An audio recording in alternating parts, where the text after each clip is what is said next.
All right, so I thought it'd be cool to give you guys my favorite picks at each of the rounds based on current ADP. So the two players that I like in the 10th a lot is Dak Prescott and J.K. Dobbins. J.K. Dobbins is a running back that can get off to a great start really fast, while R.J. Harvey acclimates to the offense and maybe gets in later on in the year as the running back one. But I think J.K., for what he put on film last year and what the Denver offensive line shows this year, is a great buy. Dak Prescott is one of my favorite quarterbacks to draft, especially at this price. A healthy Dak Prescott is almost a guaranteed top 5 finish at the quarterback position, and I love stacking him with either CD or George Pickens. I really love this ninth round, honestly. I mean, two of the guys that I am almost repetitively drafting in every single mock, Emeka Egbuka and Jordan Mason, and they're here in the ninth. I'm getting them in like the 8th and the ninth to split it up. I also really, really like Zach Charbonnet because I feel like the Seattle backfield is one of those rooms that we're going into the season projecting not to be great or projecting to the starter not to have that great of a year. And that means that there is opportunity for the backup to come in and take that role. Another player I really like at this point, especially when these ADPs skyrocket within the next week, Josh Downs. With Daniel Jones being named the starting quarterback, Josh Downs is going to be peppered in the slot receiving role. All right, the 8th round to me, two guys, Ricky Pearsall,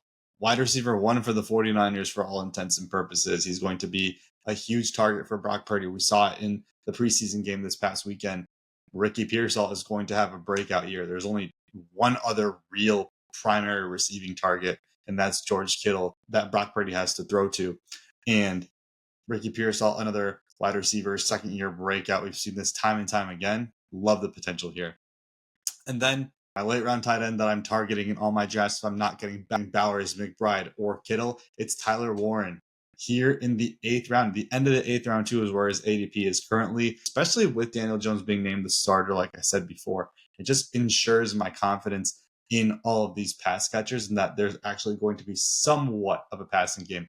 And remember, Daniel Jones just spent a little time in Minnesota with KOC, who is the QB guru at this point. So he might have recycled him into a very serviceable starting quarterback. Who knows? We'll see. In the 7th round, two players again, Rome Odunze, second year breakout wide receiver. We talked about it already, but it's the Caleb Williams specific connection that he's going to have with him. They were drafted together. They've been working out together throughout the offseason in training camp. They work on drills together. They've been looking good together in the 7-on-7s.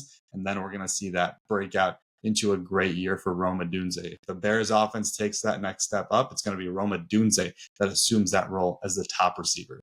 The second player I like, again, he hasn't looked good in preseason so far, but I'm going to stamp my flag on this, Caleb Johnson. On him all throughout the draft process. I wish the Bears took him.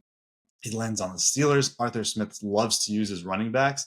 And I think Caleb Johnson is the perfect fit for this offense. I think he's going to be a second half breakout candidate. All right, 6th round, 3 players, 3 wide receivers. I love these guys, even as your wide receiver 2 or 3. Tet McMillan, Jameson Williams, George Pickens, all for different reasons. Jameson Williams is going to take a huge leap this season because he's a field stretcher. They use him in so many different ways, and he's got the burst, and he's actually progressing as a receiver every single year. And I really like the potential here. George Pickens gets a new quarterback, Dak Prescott.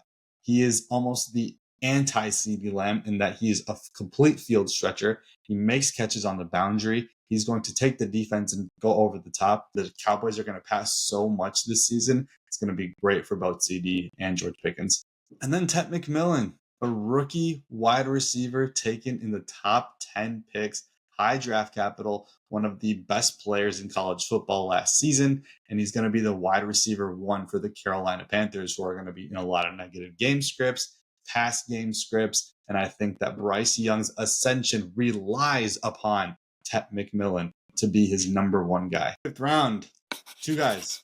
Devontae Smith, especially with A.J. Brown's hammy injury. I think Devontae Smith is going to start the year off as the Eagles wide receiver 1. And then the guy that I'm trying to take, I might even reach for him in the 4th, Trevion Henderson, just looks phenomenal in camp. He's just so explosive. He's a great pass blocker, and he can pass catch. So all 3 phases of the game, Mike Vrabel's going to have him in there so much so. He might split some time in the beginning with Ramondre Stevenson, but I think he has the talent and potential to wipe out Ramondre Stevenson from this role and be the dominant workhorse in the Patriots offense. 4th round, Omarion Hampton is the name. He's going to be rising up draft boards within the next week. He is what Malik Nabers was to Marvin Harrison last season.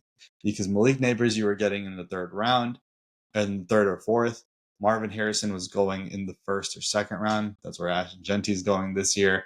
And I think that at least for redraft in year 1, the production isn't going to be too dissimilar. Omarion Hampton has the potential, the talent to be so good in this offense. It's going to be a great offense. The Chargers should win a lot of games, and they're going to have a lot of Omarion Hampton features. Another guy I like, DK Metcalf, Aaron Rodgers, wide receiver 1. Now, I don't think he's going to blow up, but as your wide receiver 2, I think this is a great option because he's got no competition behind him, and Aaron Rodgers is almost going to have to force feed the ball to him. And we saw what that did last year for Garrett Wilson until what happened. Devontae Adams came in, and then Devontae Adams took over as the Jets' primary receiver.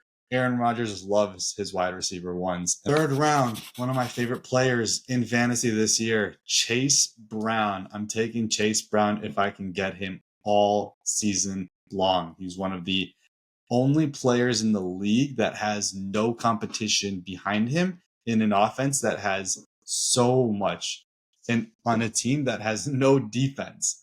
And you don't see that usually because there's usually running back by committees. But Chase Brown reminds me a lot of like prime Austin Eckler. He can catch the ball out of the backfield.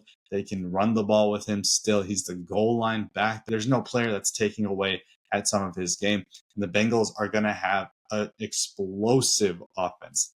And then the same thing can be said for T. Higgins being a part of that Bengals offense. He had the 2nd highest points per game last season and absolutely broke hearts, including mine, in championship week. He was one of the last players I'm okay with as my wide receiver 1, along with this guy, JSN, Jackson Smith and Jigba, wide receiver for the Seattle Seahawks.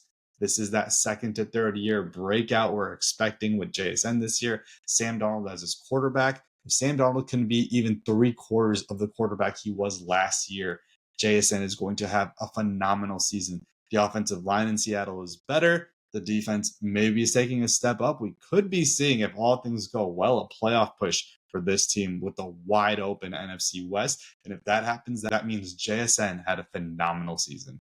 In the 2nd round, I feel like I like all the wide receiver picks between Nico Collins, Malik Nabers, Brian Thomas, Drake London.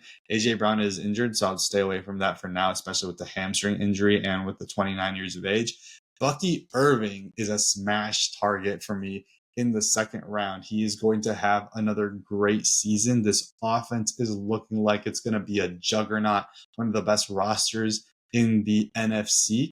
And if you can get Brock Bowers here, you just have such a positional advantage getting a premium player at one of the scarcest positions in quality because there's not many good tight ends. If you get Brock Bowers, you just have such a leg up. And Brock Bowers, like around mid to earliest 2nd. I think the players that I wouldn't take Brock Bowers over are obviously everyone in the 1st round, but then we're talking about guys like Malik Nabers, Brian Thomas Jr., Nico Collins, and Drake London. Outside of that, like I would take him over Josh Jacobs, I would take him over AJ Brown, I would take him over Devon Achane, and maybe even Ashton Genty. If you want more tips and tricks on how to win your fantasy football league, subscribe to our YouTube channel, follow the podcast at Into the Wild NFL on Instagram and TikTok, and comment below fantasy to receive our free fantasy football draft cheat sheet.